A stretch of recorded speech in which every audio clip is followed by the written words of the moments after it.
আসসালামু আলাইকুম গাইস, জীবনের প্রথম আমি আজকে মাছ রান্না করব। দেখেন আমি কিভাবে মাছ রান্না করি। ভুল ত্রুটি হতে পারে, একটা জায়গায় আরেকটা দিয়ে দেব। প্রথমে কাঁচামরিচ দিয়ে দিলাম।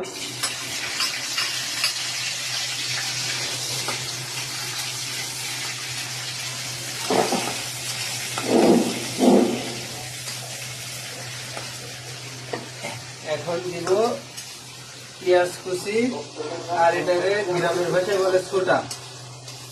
আপনাদের যদি কি বলে কমেন্ট করে জানাই দিবেন। এই দিয়ে দিলাম।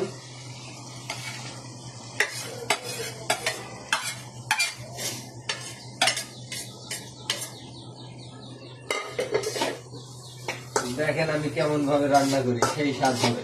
আপনাদের সবার দাওয়াত রইল, চলে আসেন নামাজের পরে, জুম্মার নামাজ পড়ে চলে আসেন। এখন দিব লবণ, 1 চিমটি লবণ।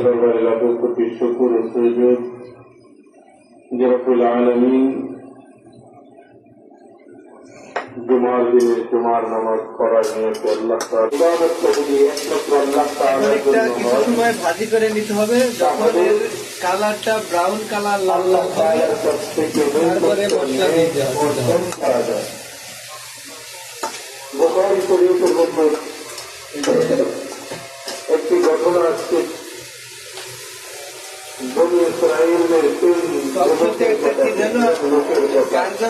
কুকিং ভিডিও হয় না, কুকিং ভিডিও দেখে আমি কুকিং ব্লগিং ছাড়তেছি। আজকে আপনাদের আমি দেখাবো কেকা ফেরদৌসের ইলিশ মাছের চটপটি রান্না। আমরা কিন্তু হ্যাঁ গাইস, এই কত সময় ধরে ভাজতেছে আর ভাজতেছে, কিন্তু এখনো পুরা হচ্ছে না, কালার আসতেইছে না। কি করা যায়, আপনাদের পরামর্শ চাচ্ছি। এখন মশলা দেব। এটা হচ্ছে হলুদের গুঁড়া। হলুদের গুঁড়া দিয়ে দিলাম, এই হচ্ছে 1 চা চামচ, এই আরেক চা চামচ। তারপরে দিব মরিচের গুঁড়া। জলের মধ্যে এক পাহাড়ের গুহায় আশ্রয় নিয়েছে। এই দিলাম মরিচের গুঁড়া। আশ্রয় নেওয়ার পরে ঘটনাক্রমে যে গুহার মধ্যে আশ্রয়